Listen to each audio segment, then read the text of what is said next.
guys, this is Kristen with HK Wax Center. I've had a lot of you guys asking me why your wax is cracking whenever you remove it, which it could be many factors. So I figured I'd just make a video and hopefully this will help you guys and we can kind of narrow down exactly what's going on. So first of all, one, you need to make sure you're using a high quality wax. If you're using a lower quality wax, maybe something you can just pick up at Walmart or something like that, it's probably not going to be that great. It's going to have more alcohol in it, which alcohol causes wax to crack to begin with. So if possible, you want to find something with no alcohol or a very small amount. Just look at the ingredients and you can tell. Again, also where you purchase it from makes a big difference as well. You can kind of, if it's something from China, just be cautious. Use your brain, think about it. Now, the first thing could be the thickness of your wax strip. Hard wax, especially depending on what it is, normally it doesn't need to be that thick, but it also doesn't want to be too thin. If it's too thin, then it's gonna snap whenever you pull it off. So you need to just kind of play with it. I've mentioned this before, but what I did when I was first starting out is I would just go to my wax table, lay out a sheet of paper, and practice my strips until I felt confident. Either that or I've waxed my arms I don't even know how many times. Just getting a rhythm down and testing out and seeing how the thickness is makes a big difference. Again, if it's too thin, it's gonna break on you. If it's too thick, then you're just wasting your money using excess wax. So keep that in mind. Also, how you lay your strips, you want to make sure the edges are nice and smooth. If they're all, what's the word? If they, fray out and they don't have a nice kind of like thick little lip on the end, it's going to cause it to break too. So keep that in mind. Now, how long you leave the strip on your skin comes into play too. Again, it kind of depends on the wax, because every wax acts differently. With me, so I use Star Pills wax, and for them, especially with the blue film wax, which is what I use the most, it cools pretty quickly.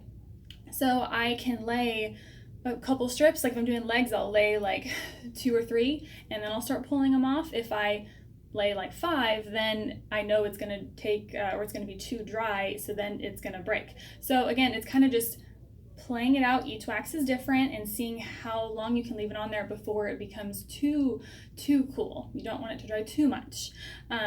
So again, finding that perfect kind of rhythm, which it just takes practice, but you will get there if you do it. Like I said, I don't know how many times I practice on my table laying wax strips, but that makes a big difference.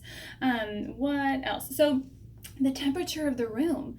I have a little thermometer in my room so that I can see, like if you can see right here, it says it's 69 degrees right now. That's about perfect. 69, 68, right around there is like my happy spot. If it's warmer than that, then I know I have to let the wax sit on the skin for a little bit longer because it's going to take more time to cool down.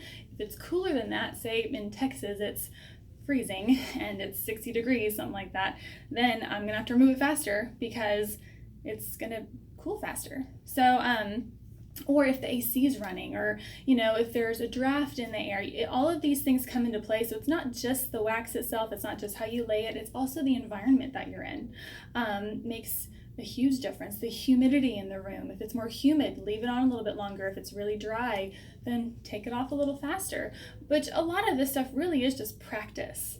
As probably annoying as that is to hear, it's just practice. And you will get it. You'll find what works and the wax that you're using and how it performs, and you just got to give it time to learn, frankly. Also, the dryness of your client's skin, which this also is when I'll use oil or not use oil whenever I'm prepping the skin too. But if the client's skin is dry, you probably don't want to leave it on there for as long. If the client's skin is, maybe they're nervous and they're sweating or something like that, then you might have to leave it on a little bit longer. So keep that in mind too, which also, like I said, that affects how you prep it. So hopefully that shouldn't be too big of a factor, but in case you happen to miss it, that might come into play as well. But that's pretty much it. Like I said, kind of just to wrap it up, the thickness of the strip, the way you apply the strip, how long it's on the skin for, the temperature of the room, the humidity of the room, and then the temperature of the client's skin and the dryness of their skin or moisture on their skin. So keep that in mind. If I didn't cover anything, if I missed anything, just drop a comment and I'd be happy to answer it for you. But phone number here is 512-501-2767. See you next time. Bye, guys.